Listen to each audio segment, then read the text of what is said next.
कि राजीव गांधी फाउंडेशन को 2005-6 और 2006-07 के वित्तीय साल में चीनी दूतावास से 1,35,00,000 रुपए का अनुदान प्राप्त हुआ था। चूंकि एफसीआरए के कानून और उसकी मर्यादाओं के अनुरूप नहीं था, तो नोटिस देकर पूर्णतया कानूनी प्रक्रिया का अनुपालना करते हुए गृह मंत्रालय ने इसका रजिस्ट्रेशन रद्द किया था। फाउंडेशन ने अपना रजिस्ट्रेशन सामाजिक कार्यों के लिए करवाया है और ये जो राशि चीनी दूतावास से मिली, इसका उपयोग भारत चीन संबंधों के विकास पर शोध करने के लिए ये पैसा दिया गया।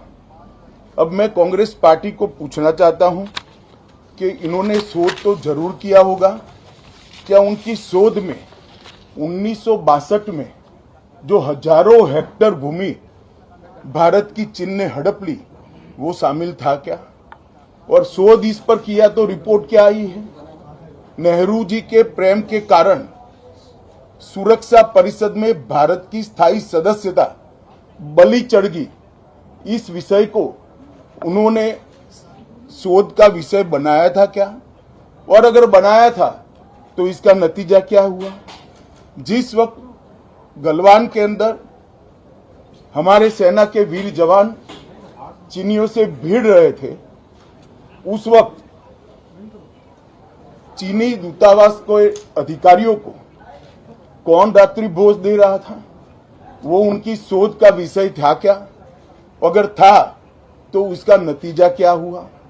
जब उनकी सरकार थी तो 2006 में भारत में चीन के दूतावास ने पूरे अरुणाचल और पूरे नेफा पर दावा कर दिया।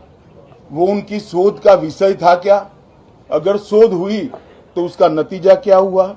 25 मई 2007 को चीन ने कांग्रेस के ही मुख्यमंत्री दोरजी खंडू को वीजा देने से इनकार कर दिया, क्योंकि ये तो हमारा ही हिस्सा है अरुणाचल।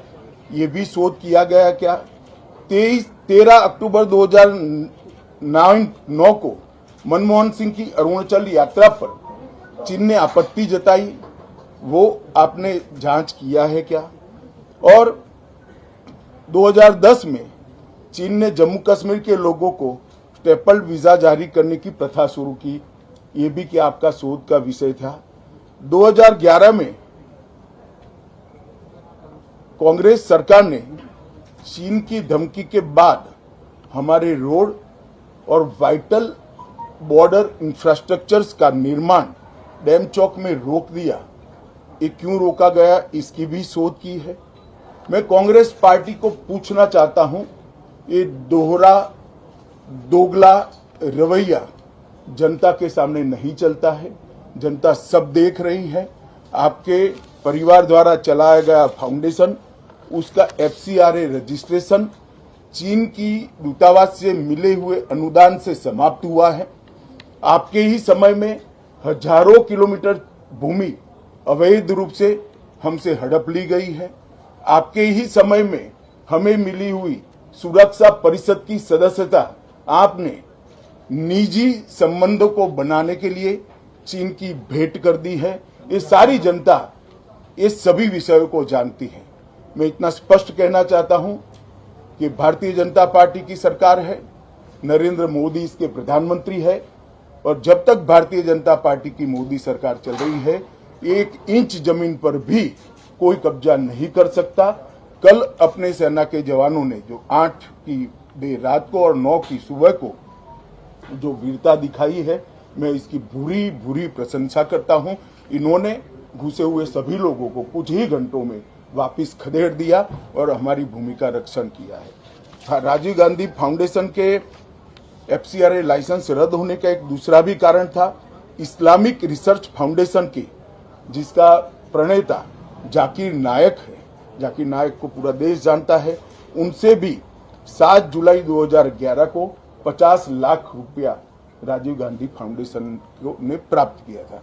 मैं पूछना चाहता हूं, राजीव गांधी फाउंडेशन के कर्ता धर्ता जो कांग्रेस की फैमिली पार्टी है, उसी के सदस्य हैं, तो आपको ये पैसा जाकिर नाइक ने किस मकसद के लिए दिया था, इसकी भी स्पष्टता देश की जनता के सामने होनी चाहिए।